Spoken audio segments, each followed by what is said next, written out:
Welcome, listeners of Illusion, to Temporal Discussion, the episode-by-episode Nightmare Retrospective podcast. I'm Martin Harder. I'm a stout friend who will guide you. And I'm Martin O'Doney, and I'm a weed who never grows in a field. Yesterday I went to see Ghostbusters in the cinema. Back in 1989, which is the year that we're covering at the moment, there was a Ghostbusters film on at the cinema, Ghostbusters 2. Which is essentially Ghostbusters 1, but without the jokes and smoking. Without the same quality of jokes, anyway. But that was earlier in the year, anyway. This was September the 22nd. Yes, today we're looking at Series 3, Episode 3. Ride on Time by Black Box was still topping the UK singles charts. Right on time. I'm not getting into that again.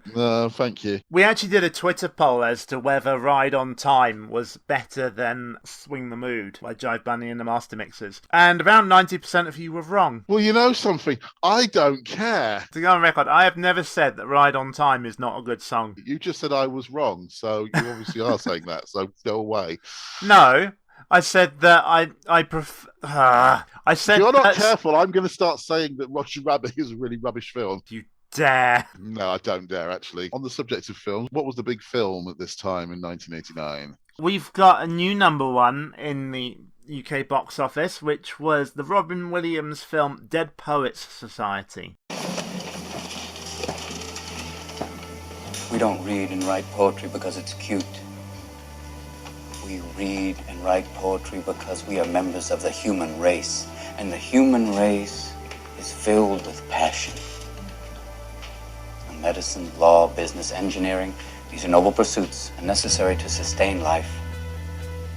But poetry, beauty, romance, love, these are what we stay alive for.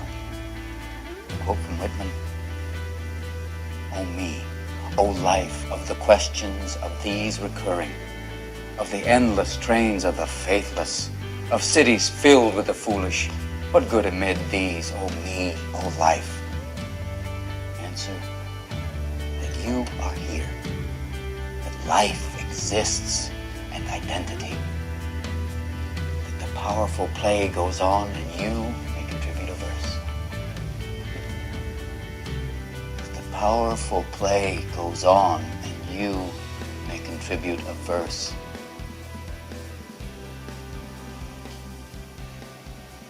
What will your verse be? I'm sure I've heard of it, but I don't think I've seen it. The problem I have with an awful lot of Robin Williams stuff is it gets horribly sentimental. You always have to have the scenes throughout the second half of the film where he's crying a lot. It starts to wear me down after a bit. I tend to bypass an awful lot of his films. I have seen it, but I saw it at an age where I was way too young to appreciate it. And as a result, I don't really remember it at all. But I know it by reputation, and it's definitely got a great reputation. I can neither add to it nor detract from it, unfortunately. I have not seen it. My wife Kim is a big fan of it. Hang on a second. Okay, well, we will go with her opinion then. Kim? Yeah? Do you want to come on and talk about Dead Poets Society? No, it's okay. No? Okay. The way you said it sounded like Dead Parrots Society, and I was thinking it was going to not that. be talking about Monty Python or something. So anyway, time turns, the recording light burns, time out is gone, the quest is on. And yes, I did just steal Mr. Harder's line there. Nah. Yes. I told you. I knew that you were going to do that, which is why I purposefully wrote it wrong. Yeah, actually, it's the podcast, isn't it? Yes. You cunning you swine! Do you want to do it again? Nah, let's just get on with it. Okay. Welcome. Draw closer to the fire and warm yourselves. Treguard at your service, with adventure at my fingertips. In the dungeon beyond this room lies everything you've ever imagined, and some things that are beyond imagining. It is not, however, beyond human skill to conquer them, and even now an attempt is in progress. So look and learn. In time before came Cliff and friends, from Suffolk sent to beard my den. But though they cast a drinking spell and met a maid who wished them well, it really wasn't long before a jester showed them to the door. So now they're down in level 2, where only magic gifts will do. One truth so far they've given Merlin. One more remains, so let's disturb him So what was the dungeon ditty? And more to the point, what hideous crimes against humanity did this dungeon ditty do? Friends and den. Spell well. Not bad, but very, very frequent. Before door. To do. And then the unforgivable. Merlin. Yeah. Disturb them. Revolutionary France had a punishment worthy for lesser crimes than this one. That is just that is the new benchmark nadir of dungeon ditties. I remember going back to our first episode. I was saying I think it was the second episode. I remember saying that I rather like dungeon ditties, and I was sorry they were gone. I'm actually beginning to discover as we go through this one at a time. I need to analyze them. There's hardly any of them that I like. Merlin, disturb them. I mean, that is just somebody who just will do. Many years ago, I went to the London Dungeons attraction, and I had the program, and it had a list of crimes that were punishable by beheading, and on this list were leaving a garrison without due cause, attempted suicide, unnatural crimes with animals, and rhyming Merlin would disturb them. As stated in the ditty, we rejoin Cliff and his advisors, James, Richard, and Matthew, having correctly answered one of Merlin's riddles, but can they answer the second riddle? Let's find out. Sometimes trees will give no shade, and others grain no yield. But tell me, please, what kind of weed will never grow in a field? And the answer is seaweed. Can't really say anything more than that, really. It was the only possible answer, really. Seaweed. Truth accepted. Not bad at all. Merlin congratulates the team on their knowledge and gives them the spell Dance. Now, he does a little jig as he explains that it's diversionary magic, then sends Cliff on his way before disappearing, and the team guide him to the exit. What do you think about that little dance there? I don't think it was scripted. I think that John Woodnut just improvised that. And I get the feeling that he's doing it to draw attention to himself again. Merlin says goodbye, and after he's disappeared with a flash of lightning, his disembodied voice calls out, And if you make it through to level 3, we should meet again. But there was something else he said before that, just after the lightning had finished, and I can never make it out. He definitely calls out something else, but I'm not sure what it is. Stop. It's worth commenting on, though. I tried to isolate the vocals in Audacity to work out what he was actually saying, but it didn't really work, unfortunately. Still couldn't understand a thing. Cliff leaves the chamber and arrives in a dwarf tunnel. Dwarf tunnels in level 2 are a deep red colour. That is a red one! Where am I? Alright, Cliff, you're in a long corridor with 4 exits going off. Slightly in front of you to your right, there's a shield, part of the shield. We best go that way then. Yeah, okay. At the end of the tunnel, he then arrives in the level 2 incarnation. For some reason, there's 2 versions of this in the same series. This is the level 2 incarnation of the Great Corridor of the Catacombs.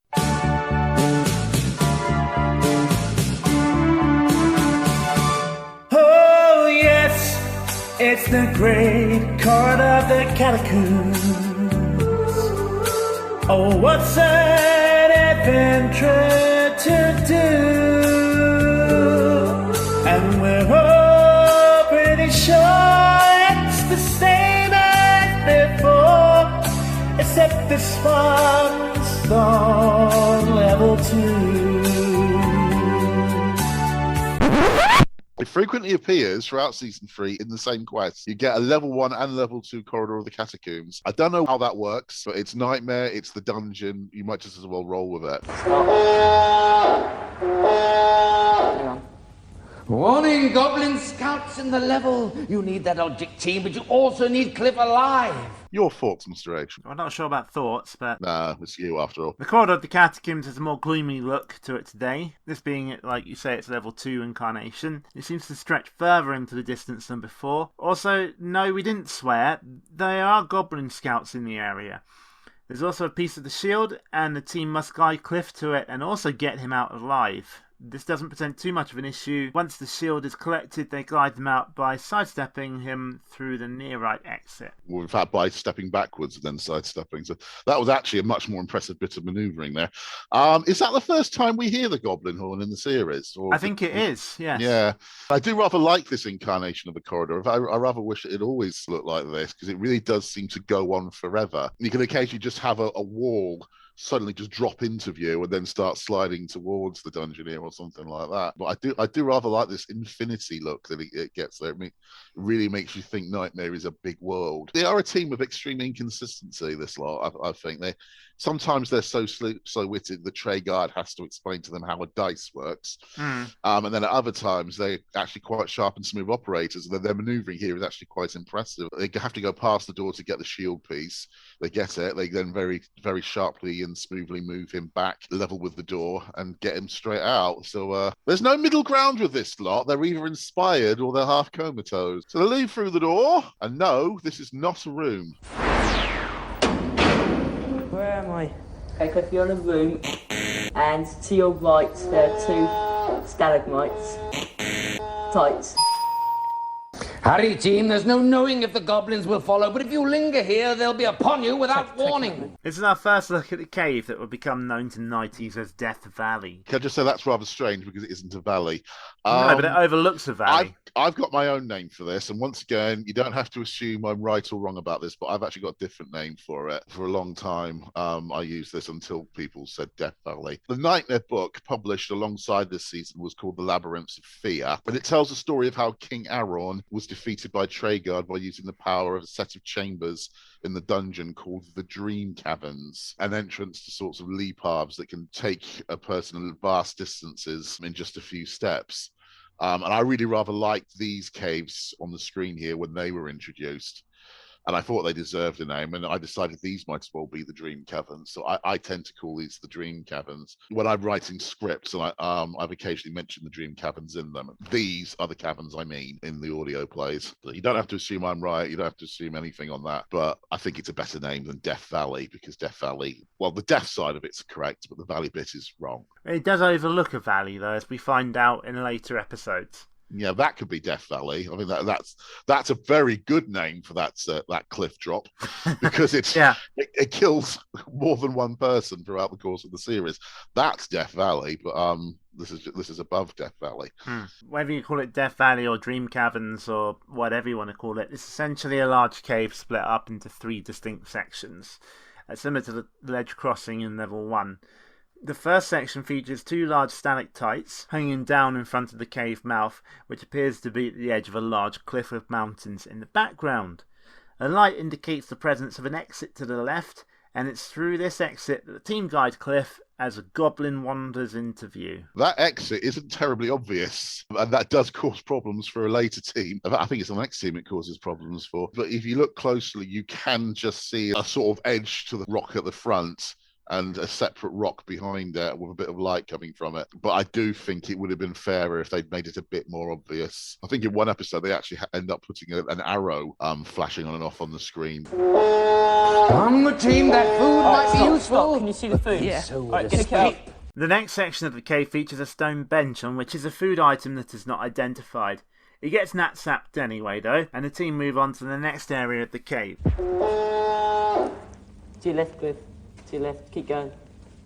Quickly. This time we can see the area that Cliff has just left in the background as he walks through what looks to be a natural stone archway. There's a cliff edge to the left of the screen that doesn't present any real danger, and Cliff strolls off screen right to the next set of dwarf tunnels. It's curious to have a completely different camera angle in the final segment, but it does work. You feel that the series is experimenting with different camera angles, because this didn't really happen in the first 2 seasons particularly. But you also think of the Vale of Vanburn, which appears later in this episode. It's the same thing. They'll pull some kind of trick where halfway through you're suddenly seeing things from the opposite angle. Yeah, and it completely throws any sense of direction that the advisors have as well. As for the dwarf tunnels, I will say this for the walking on the spot way of making it look like they're walking down a corridor. I think Cliff is the dungeon who probably does it most convincingly. So that's another plus for this team. Where am I? You're in a room with A door in front of you and 2 doors to your left. Yes. McGrew, I'll head a best to you! Net tricks, no, but I'll cleave thee with my claymore! Anyway, they arrive in the variant 4-door chamber at the opposite end of the tunnel. He is now being harassed by the show's latest national stereotype. This is the Celtic barbarian by the name of McGrew. In one of only 2 appearances the character ever made. I'll cleave thee with my claymore, wins double entendre of the week. Although there are a few other candidates, I will point them out as we go along. What do you think of him? Is he a stereotype, would you say? I'd say he definitely is. But like Olaf, he's immediately quite likeable, even though he's presenting a threat here. And he's played ably by David Ferry, who you may know from episodes of Red Dwarf, Doctor Who, and Game of Thrones. In Red Dwarf, he played a character called Big Meat in the final episode of Red Dwarf 8. Basically, he's a prisoner who the cat is trying to convince him to beat him up, but in the end, the cat scares him into becoming his servant, so to speak. It's not the most dignified of roles imaginable for David there, but Game of Thrones is a logical follow-up to being on Nightmare. I think that's fair enough. Should say, though, if you actually look at pictures of him in this scene, he may be intended to resemble a Highlander, but he's actually the spitting image of John Rhys-Davies, who played the whitewashed character of Salah in the Indiana Jones films, yes. as well as Professor Maximilian Arturo in Sliders a few years later. Note also that once again we have a portrayal of a Scotsman in a kilt centuries before the kilt was invented. This was his first IMDb credit. Was it? Oh, yeah. So this was actually his first appearance on TV or films. All right, so that is quite first credited appearance. That may be it. Yeah. So that is actually a bit of a feather in Nightmare's cap, given that if he's gone on to appear in Game of Thrones and Red Dwarf, he's done something pretty significant afterwards. That's not bad. And Doctor Who as well. The Slovenia, he plays the fill-in Prime Minister. It's a hoot, this job. Honestly, it's super. Oh. Excuse me. What's going on here? Where's the rest of the cabinet? Why haven't they been airlifted in? I cancelled it. They don't need to get in the way.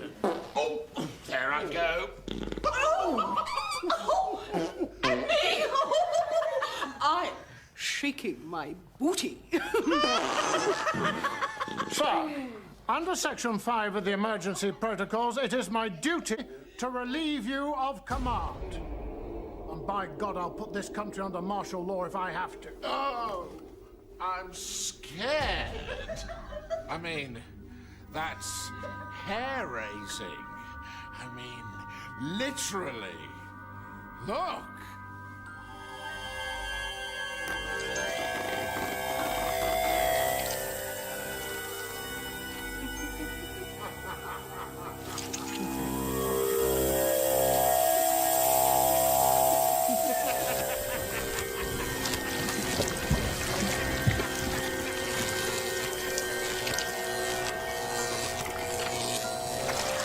Incredibly puerile. I can't believe Russell T Davies got away with that. It's absolutely awful, but well, there you are. On the flip side of this about McGrew being a stereotype, it's not just the Scots getting a disservice in this scene, I should say. There is an equally jarring edge to crowbarring in an ethnic slur like Sasson into the dialogue too. You might want to goblin horn that out, actually. It's derived from the word Saxon, and it's meant as a derogatory term, not just for an Englishman, but for lowlanders and for peoples of Germanic descent. It's actually a racist term, technically. Because the Scots are seen historically as the great victims of the English, it tends to get a free pass a lot. But actually, I don't really think you should be including it in a dialogue of a kids' programme. I don't really think it should be in there. What do you have for me? Spellcasting, dance. D-A-N-C-E.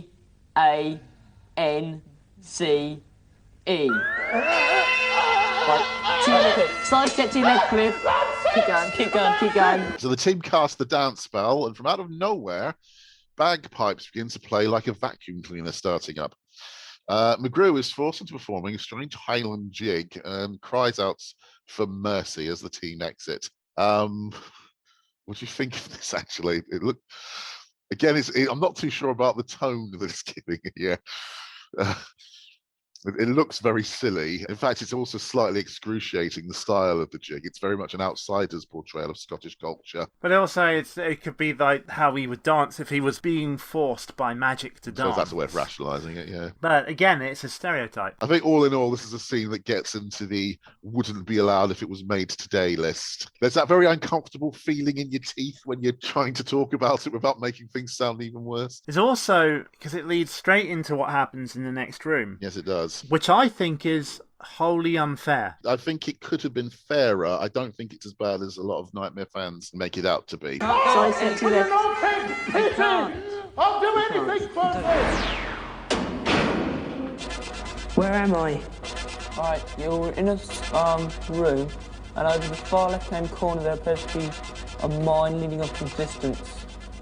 To your left, appears to be a sword. So on the other side of the door, it's the mine entrance. It actually looks very much the same as it did in season 2, but it's got a very heavily modified purpose now, which we don't actually get to see here. Cliff, in fact, is on the precipice of level 3, but there isn't a wellway here anymore. There is now an opening to the mine tunnel itself. The cart is still there and it's ready to go. And it's actually supposed to take the Dungeoneer down into level 3 instead of going down a wellway. All Cliff actually needs to do is get into the cart and then ask someone to give him a push. If only, say, McGrew had been convinced to join his side, he might have been able to do that for him. But unfortunately, he's not there. And there's a sword haunting occupying the chamber. Oh dear, dire emergency. If only you'd listened to the pleas of McGrew, team, then perhaps you would have had the help you need here. There's no escape down that tunnel on foot. And besides, this chamber appears to be haunted. Move to left, move to left. Emergency extreme life force drain. To your right. And forward, Cliff. Never mind. Cliff seems to have come to rather a pointed end. It's a pity you didn't show mercy to McGrew. What a shame, team, but I'm afraid we've lost you. In season 1, this would just been a straightforward lock-in, and the life force would just wind down until he's dead. Here, there's a sword haunting to make it a little bit more effective and a bit more dramatic. It doesn't really work, though, because it just turns into a sort of almost like a running around the room being chased by ghosts from Scooby-Doo. It's a bit Tom and Jerry, isn't it? It's a bit Tom and Jerry. But it is more exciting than just having the Dungeoneer in a room with 4 portcullises and nothing else there. Yeah, I'll give you that. Spellcasting. DISMIS.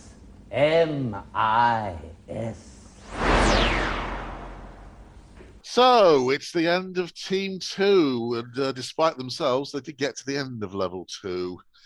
You don't think this is fair, this death scene? No, I mean, I don't think they would have got much further, but McGrew was definitely causing them a threat. When in the past have we seen someone granted mercy after they've presented a threat, who then goes on to help? Well, I don't know about mercy, but we have seen characters who've been a threat who've then been talked round. You know, you look at usually Cedric. through like bribery or something.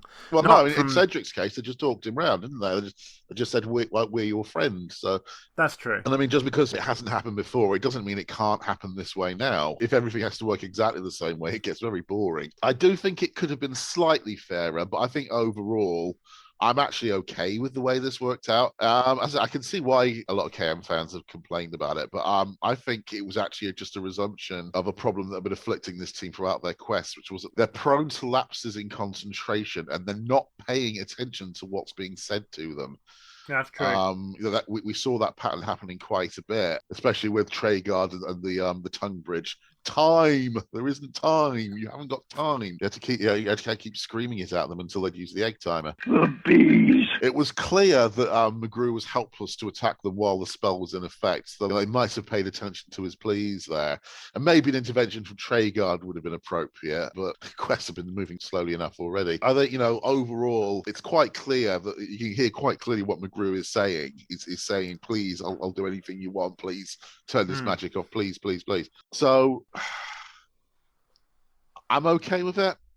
I am okay with it. I don't think it's that bad. That's fair enough. There's definitely been more unfair death scenes than that one. As a whole, the team were very hit and miss, weren't they? Yeah, they overachieved by getting to the end of the level. There were several times early on when you're thinking, this team ain't even going to get past the clue room. Other times in level one, they're actually moving very smoothly and quite decisively. It's very much a sort of a swinging pendulum, that team. They go from really bad to rather impressive with no period of interval whatsoever. But I do think overall they were lucky to get as far as they did. So farewell, Cliff and friends. You've travelled furthest in this phase of our dungeon. Farewell, for another comes to renew the challenge. Enter, stranger. There, you seem to have travelled well. What do we call you? Simon Keating. Simon, eh? Will sound even better with an esquire to follow it, or even, who knows, a sir to precede it. Our next dungeoneer is Simon Keating.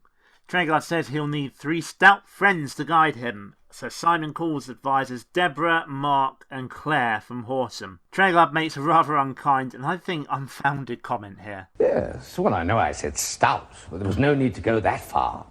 Call me woke old Mr. Killjoy, but this episode isn't scoring all that well on suitability for modern broadcasting, is it? No. It's heading the way of a number of episodes of The Goodies right at this point. And the fact that he seems to look directly at Mark, who... He does have a little bit of a tummy there, doesn't he? It just seems really unkind. I'm not sure they'd allow it today. That would definitely be classed as what's sometimes called fat shaming. We can't all be magnificent, slim athletes like me. So... Yeah, it's cruel, and I don't. There's certainly no need for it. Let's put it that way. Have you noticed that poor little Deborah is another one of those advisors who can't look Treguard in the eye when she gives her name out? She's definitely staring at the screen instead. It's also a much younger team than Cliff's team as well. And that it definitely plays a big factor in the rest of the episode. The rules rundown is almost completely eschewed now in favour of getting the quest started as soon as possible, which is a bonus. Treguard hands Simon the knapsack, plonks the helmet on his head and sends him on his way.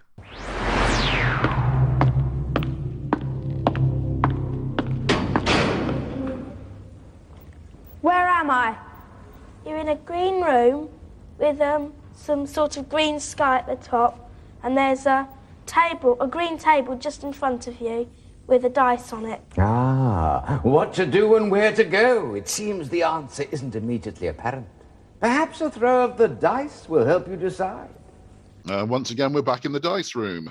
It's the same as every other dice room. We really don't need to talk about it. Welcome to the dungeon. This is season 3. Everything is still the same. Our talking is mundane. We try to make it seem random. Our dice is on the exact same number. We'd better play the game.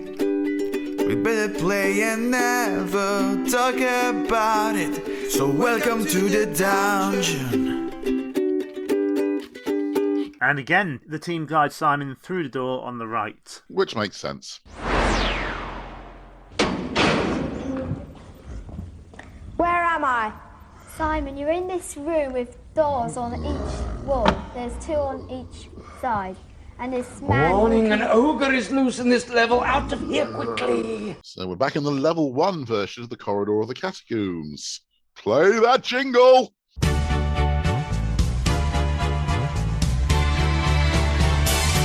Oh yes, it's the great Corridor of the Catacombs. But it disappoints time after time. Treguard talks it up, but it just ain't got the stuff.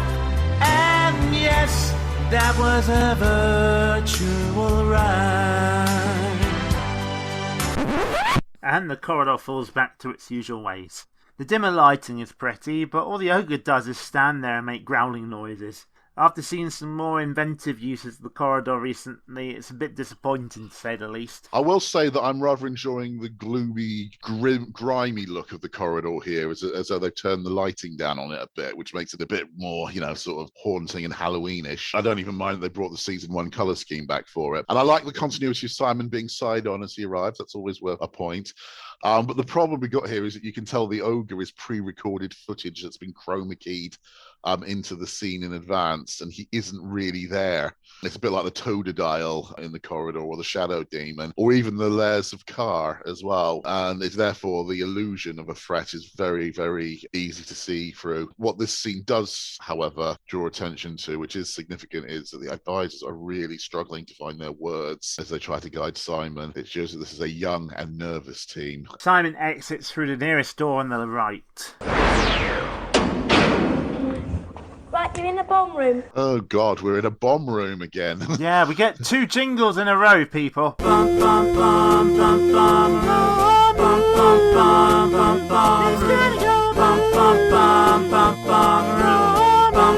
bum, bum, bum, room. Be fast on your feet before your life was depleted. Bum room, bum, bum, bum, room. This episode is really boring at the moment. I wouldn't say it's really boring, but it's definitely getting the worst elements and going back to having a bomb room like it's season 2 again. There's let's be fair. At least the animation on the fuse is now consistent and it flows properly with all that nonsensical regrowing that it was doing in the first 2 years. Let's be fair to them. At least they've done some work on it to make it a bit more convincing. Yeah, and the new colour scheme's quite nice. Yes, nice luminescence, quite sorcerous in appearance. It's a worthy upgrade to it, let's say that. But at the same time, it's still that problem. It's a bomb that is floating in midair, like the title sequence of Danger Mouse again. And any amount of upgrading to it is never going to completely rescue it. Again, the advisors are really struggling very badly with basic manoeuvring. Yes, all Simon really needs to do here is turn 180 degrees and walk forward, but unfortunately advisor Mark manages to f*** this up by telling Simon to sidestep left when he means right, an issue that will be repeated with more dire consequences with another dungeoneer called Simon in a later series. Yeah. To be fair, season 3 Simon had to take a bit of the blame here because he took an extra sidestep to the right when he wasn't told to. The team are just a bit too young. I think that's the real truth. You can already tell this quest is going to end in tears. So they only just make it out of the bomb room as the bomb explodes. Stop! Go forward!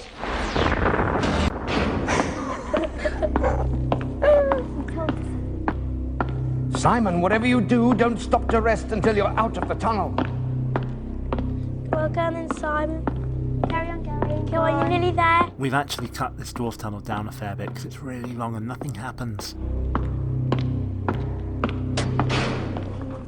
Where am I? Well, you're in this room with this square floor with red, orange and blue. Life force energy fading. Objects are here, but first get Simon to the food. So they arrive in the level 1 clue room after a rather lengthy wander through the dwarf tunnel. Now, Simon finds himself in the original checkerboard-style clue room. Mark seems to have got the impression that his role in here is to be the host of changing rooms. The level of detail he goes into in describing the flooring decorations is insanity. I thought he was actually going to describe exactly what style of paving each of the slabs was made of. He was going so far. Never mind the colour of the checkerboard. Tell us what objects are in the room. It gets to the point where they have to flash up a life force warning just to get him to shut up. Yes. Well, we don't need him to shut up. We just need him to focus on what actually matters here. You're in a clue room. There's a table at the far end. Go up to it. That's what you've got to say. I'm not interested in the exact colour scheme of the floor slabs, for heaven's sake. When they do eventually reach the table, they see some bread, which gets knapsacked. Intruder alert! And it's Golgarak again. Those who wish truth must first possess wisdom. I, Golgarak, will judge if you are to proceed. Answer me with truth, and you will learn your quest. Fail, and I feed on you. And the riddle contest begins. The glittering warrior of the light stands, poised to strike, yet may not fight. 3 stars are belted at his waist, where the hunter's sword is placed. Name him. I quite like this riddle. It's actually quite a good riddle. It is a general knowledge riddle, but not everyone's going to be able to get it. But it is a fair one at the same time, because there's a decent chance that most people are going to know enough of astronomy to know what that was referring to. You might say astrology, actually. See, I didn't at the time. I am only aware of Orion because of Men in Black. Oh, right, okay. Yeah. It's famously called Orion's belt. Yes. So that's why it's belted out his waist. So yeah, it is a good riddle, that. It shows that when they're concentrating, the makers of Nightmare could come up with good rhyming sequences, but not apparently at the beginning of the programs. One tiny irritation, it's not really harmful, but it's a slight irritation. I'm not sure the advisors need to all call out the answer together in the way they did just there. Anyway, they got it right. It was Orion. Riddle 2. Sightless I be, yet with hands I spell. What language can I read that touches words so well? Again, it's not a bad riddle. It's quite well thought out, but it's very obvious what the answer is. Yeah. Of course, once again, Braille wasn't invented until centuries after this, but never mind. And they got that one right as well. So this team's showing some promise here.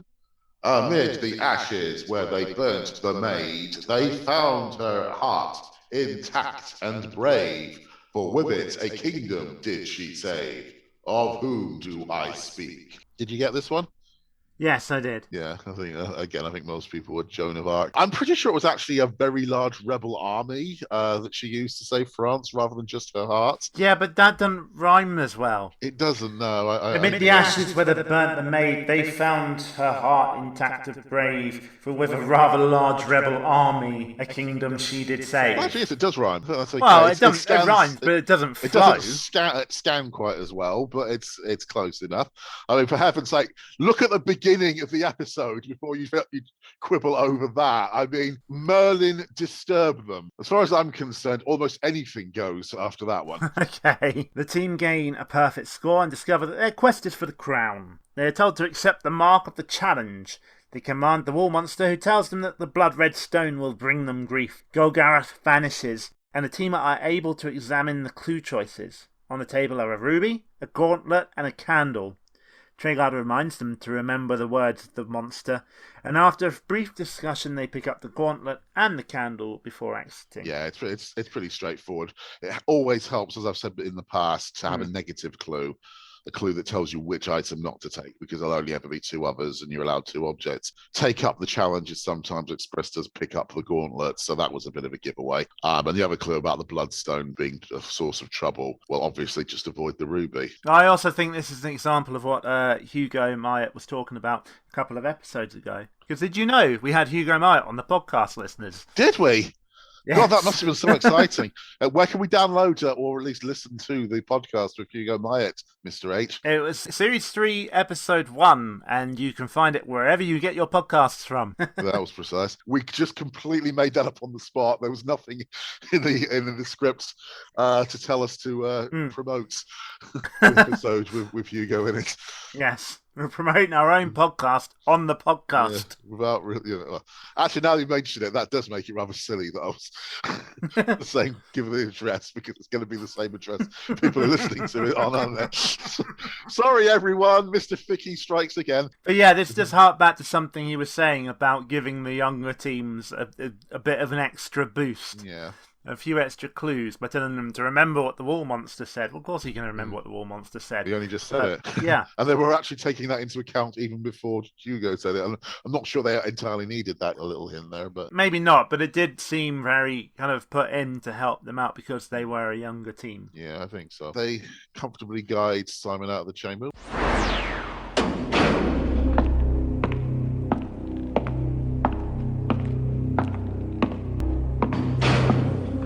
Where am I? Well, you're in this room and it's got doors on some walls, and in front of you there's a big pit.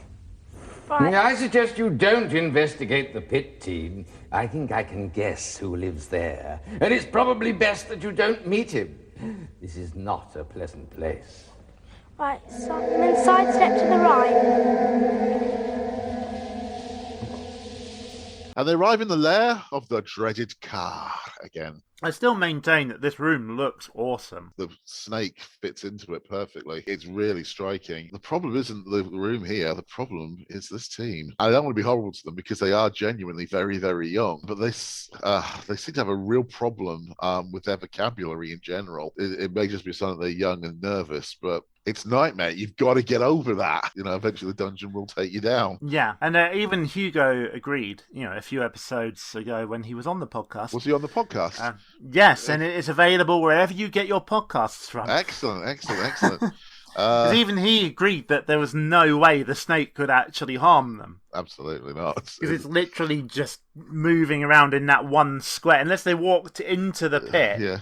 There's nothing that could have happened. It doesn't actually crawl out onto the ledge around it, so it doesn't.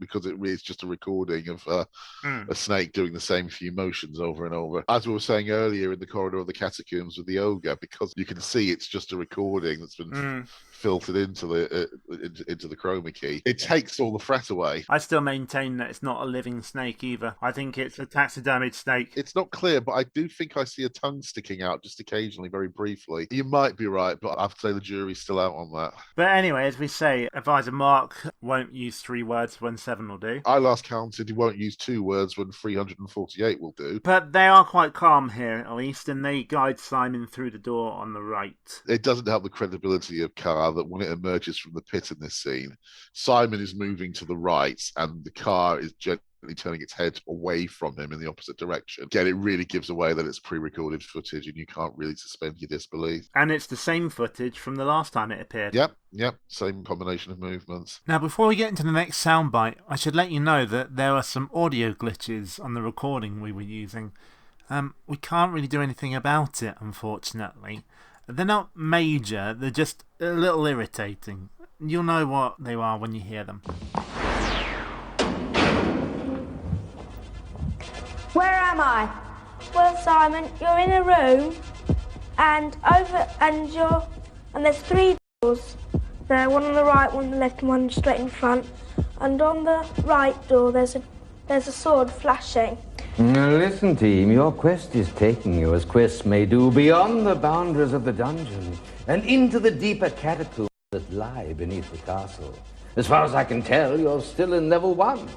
But even I cannot tell what challenges you are now likely to meet.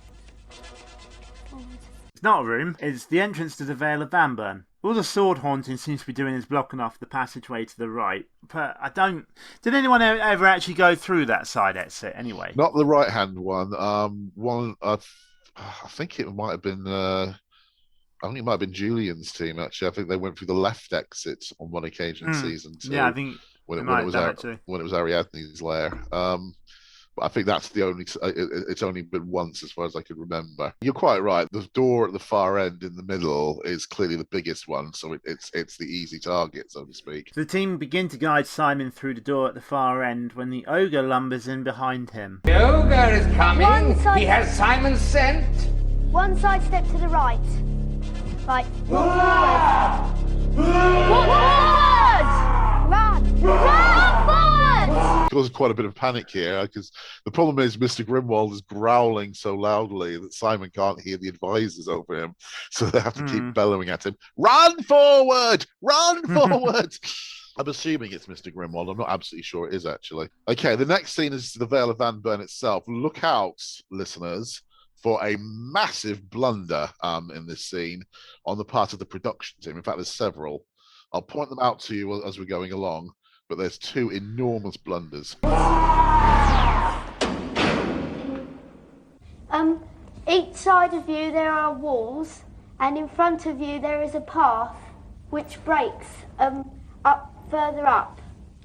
Hurry, team, he's fast behind you. I suggest you stay in open ground as much as possible. Ogres are more at home in caves, and he won't like all this light.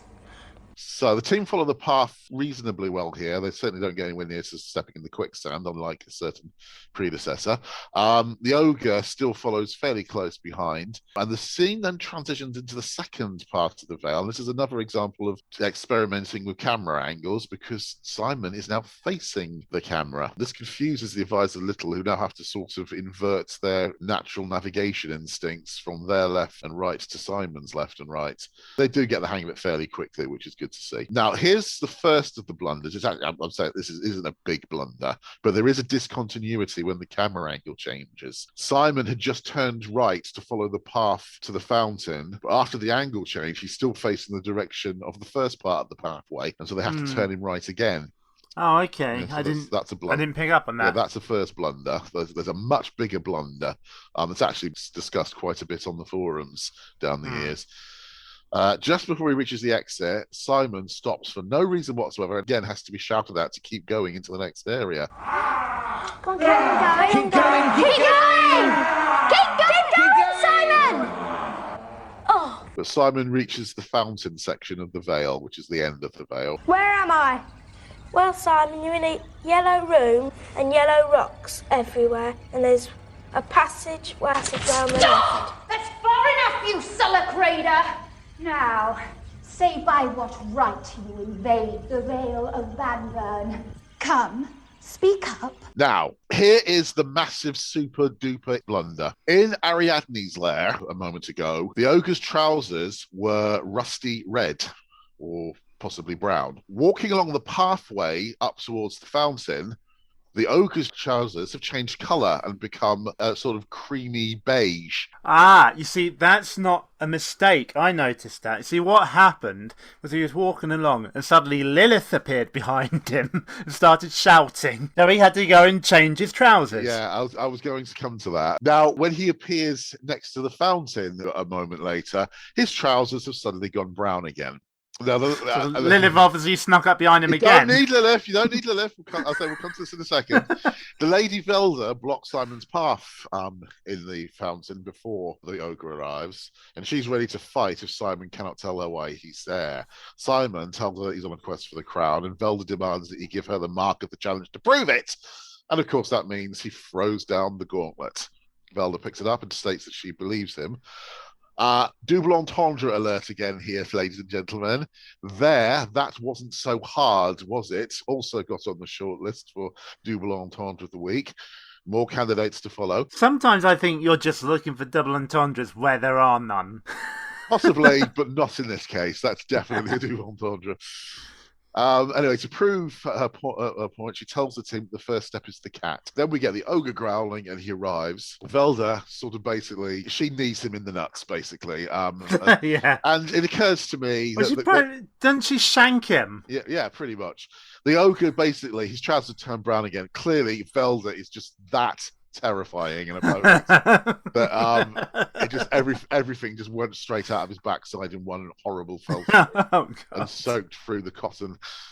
Oh God! At least Velda's there and Lilith isn't. It makes my explanation better than yours. I'm going to keep this all in as evidence. Excellent.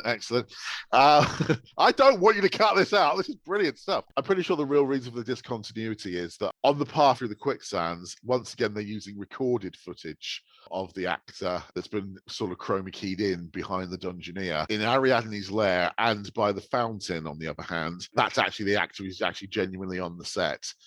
So the recorded footage was probably done several weeks earlier. And the trousers weren't available. The trousers were probably being used by another television program by the point they got back. But that is actually quite a notorious blooper that's got quite a lot of mentions amongst Nightmare fans down the years. Can I call this episode Mr. Grimwold's brown trousers? That will fit very nicely. So anyway, they leave the Vale using the exit to the left. Oh! I see that you're blundering. Hold still, into this place. Well, luckily for you, I can deal with that. Right, you tower of fat and ugliness. This is where you learn how an earthblade burns. Go on, move. Go on, back to your rats and your bones, you stupid one. Now you can make your escape. Simon? Turn down, Simon, to the door. No. Turn a bit left. Sit. Forward.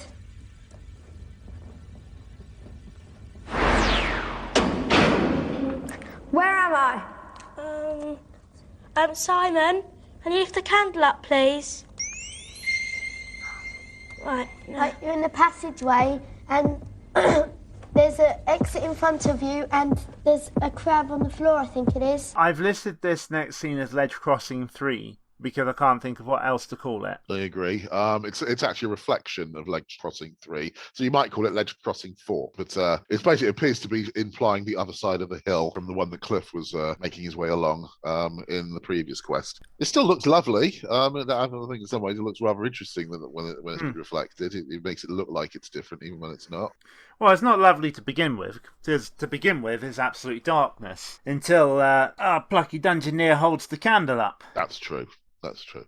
It looks better after that than it did before. You're quite right. The valley is bathed in an eerie light, giving it a late evening feel, and there's a crab on the floor. Which is a little bit incongruous. You're up on a high hillside, walking through a medieval dungeon, and you find a crab on the pathway. My goodness, when there's a high tide in that part of the world, it's a high tide. I had to watch this a couple of times to get the notes for this, and I had to keep rewinding that scene because every time they said about a crab, it reminded me of a few years back when some lads, I think they were called Fresh Love Productions or something, did a spoof of Nightmare called Bad Dream. One of the monsters they had was this giant crab called Crabbo Grabbo, who kind of wandered around going, Ewa Wooba, Ewa Wooba, Ewa Wooba. Pick it up. Right foot up. Left hand. Now put right foot up. Right. Yeah. Is that climb? Just okay. Punch it. Do it. Punch it away through. It doesn't matter. Ah, you hear that sound? That's Crabbo Grabbo. Okay. Is that a crab? It's a crab. It's a crab. Over the side. Run. I hate crab. I'm gonna kill you. Run. It doesn't matter. Crab is bigger than you. Go that way. Quickly. You lose that. You got a bread. Carry on going, bro. Do it. Sword up. I actually think this crab is more threatening because they consume it, including the shell. That's surely going to poison him. Oh well, it seems he survived it. The team guides Simon towards the door, almost sidestepping him off the cliff, when Mark gets his left and right confused again. Sidestep to your left. Right, to your right. It was very, very, very close to being identical to the season 4 Simon Death. Again, sidestepping to your left would have been lethal there. There's not much else to say, really, except the team are becoming a bit more assertive now here, and they don't need too much prompting from Traeger. Yeah, unfortunately, they're assertively sidestepping him off a cliff. Not quite. There's still got a bit to learn, but at least they're showing a bit of initiative at last. Foot forward.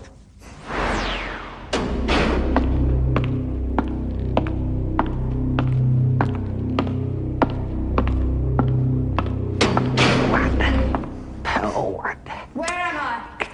You're in a room and with a person, and it looks like there's a well. Pearl one, drop one, grab one, hurl one. Get out of it! Oh, hello, dearie. Yes, this way for level 2. You just let Mrs. Grimwold give you a helping hand in your great adventurings. Quiet, Festus! Good boys!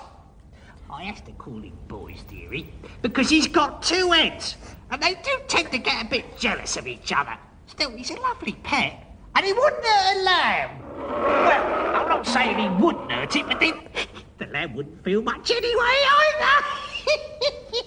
Anyway, dearie, you don't mind us. You just turn around and go straight for the well. That's it, dearie. Stop! Simon, stop! Turn right. And they arrive in the wellway room. This is a much shorter level 1 than the one that Cliff had to make his way through. Yeah, and they've arrived here very quickly, but that's because they haven't really had much to do. Most of what they've done so far is walk from this area to another. To be honest, Nightmare is far more often like that than we want to admit to ourselves. I mean, you watch seasons 5 to 7, that is pretty much a description of entire levels. There's so many chambers in the later seasons that have no threat in them whatsoever. That's this times 3 a lot of the time. The ogre does at least present some kind of material threat, and it lasts a couple of rooms, that. Yeah, that's true. And they did have to present the right clue objects to Velda as well, or she would have turned against them too. It's not that bad, but yeah, it's not brilliant either. So, Mrs. Grimwold, ever the Joker, tries to guide Simon to the waiting jaws of her pet Festus before the team stop him. Oh dear, I am so sorry, my dear. Oh, I am sorry. I must have lost all my sense of directabilities. I don't know what came over me. Once again, I don't know what came over me as another honourable loser in this week's Double Entendre contest. High standard competition in this episode. And after that, the team guides Simon into the well. You're just looking for them. You're seeing them when they're not there. I don't know what came over me as a common phrase. Watch Rob Newman playing Jarvis. Like, you can find his stuff on YouTube from the early to mid-90s. He did the I don't know what came over me joke in almost every single routine he did. As I put Rob Newman Jarvis in YouTube. Okay, that's probably why I notice it as a double entendre, just because of him. But it's definitely used as a double entendre in a lot of things. I'll let you off this time with a warning. Oh, I'm so scared. Like, still, if you gotta go, then I'll make it up to you, and I'll tell you, because a little birdie told me that the second step is the dog. The dog! No, not you, Festus! I've told you before, I don't know what you are! Anyway, dearie, you go off to the well now, and good luck, because you'll need it! Come on, Festus, walk Right, easy. Simon, walk forward. Come on. Right, can you see the well? Yes. Right, climb into it. Where am I? Well, you're in this, you're on a wheel, and there's a crown above your head, and there's 5 doorways. And on this wheel, you're turning round. Welcome to level 2, Simon, and a welcome that provides you with a plethora of choice. In fact, he hardly knows which way to turn. Guide him to the edge of the spin dizzy, the rest of you, but careful, for this time a safe landing is essential. Once again, why did they make this the entrance to level 1? I have just thought of something about the spin dizzy as well. Go ahead. Because if you walk on the edge of a revolving stage, if you do it at a certain speed, you end up walking in one spot like a treadmill. Why the didn't they do that for the dwarf tunnels? That is actually a good idea, that. And also would have given the dungeoneer a bit of practice using the spin dizzy before having to use it for real. Good thinking. Gold star to Mr. 8. It's the spin dizzy again, and Simon seems to be having rather more trouble with his balance than Cliff did. And he almost twists his ankle when he starts moving. Yeah, it is quite painful, doesn't it? It was a bit, yeah. There's a crown above the central door, which makes it clearly the best one to aim for. And the team time a step off this to just before the crown, so the impetus carries them straight through the door. Once again, Mark is getting carried away with useless detail. He seems to think it's necessary here to tell Simon that he needs to walk forward when he's told to, and that when he's told to stop, he needs to. Yeah, you get the idea. He really seems to love the sound of his own voice. I know someone else like that. Trainguard has to tell them like 3 or 4 times to get him nearer to the edge. Which, given how short Simon's stride probably is, should again be looking at this. I'll give them their due. They did time the step off the spin dizzy cleverly there. They could take into account the fact that Simon's impetus was going to keep carrying him some way to the right as well as forward. But they don't even actually manage to reach the floor. Take a big step. Getting right to the edge, right to the edge. Right, shuffle one more forward. That's it. Step! Step! Warning team, a temporal disruption imminent. Where Simon has landed, we must wait to learn, for it seems he's leapt into a time warp.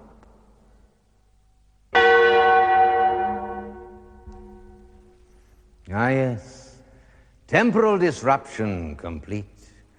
Watchers, curb your curiosity, for you too must wait until time turns once more. Join us again soon for Nightmare. And remember, beyond the borders of time lies the age of the fantastic. I'm not madly impressed with this episode, and you're not either, are you? No. Way too many rooms where they're not actually required to do anything. Yeah, it's all a bit mediocre. It's just surprising revisiting the much venerated season 3 and realizing that actually it still has its share of duff episodes. The difficulty seems to have been toned down a bit for this younger team here, but in some ways that makes it feel even worse because they still need prompting. In different ways, both teams in this episode have been a mix of extremely bad and occasional moments of brilliance. It's interesting because this is our first look at some of the new architecture in level 2, so that makes it quite interesting. Like the Dream Caverns and the extended corridor or the catacombs. But we've got to remember we're re-watching things we've watched before, so even that doesn't really excite now. And then we've got the issue of rather a lot of needless double entendres and some very dated, inappropriate dialogue that we've mentioned in several of the earlier scenes, which are in quite long supply here, the things that wouldn't get into a modern program. And the episode is discomforting. You're rather treading in thorns while you're trying to talk about it without adding to the slightly offensive feeling to some of it. So that's actually 2 pretty weak episodes on the bounce.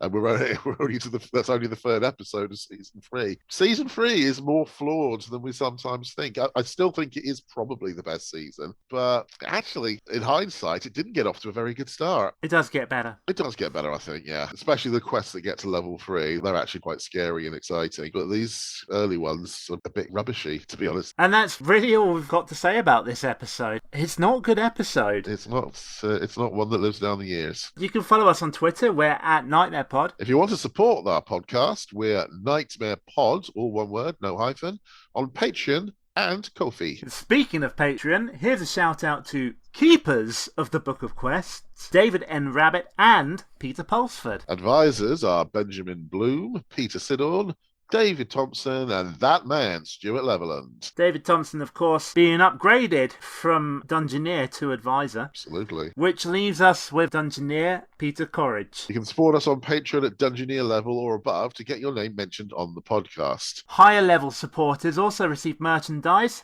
have access to exclusive episodes, and if you pledge as a Keeper of the Book of Quests, we'll even offer you the chance to be a guest on the podcast. Our website is nightmarepod.co.uk. Again, no hyphens. If you're looking for temporal discussion merchandise, including t-shirt stickers and other products, it's at nightmarepod.redbubble.com. And you can email us at podcast@nightmarepod, or one word, no hyphen, .co.uk. And just keep telling yourself, it's only a podcast. Isn't it?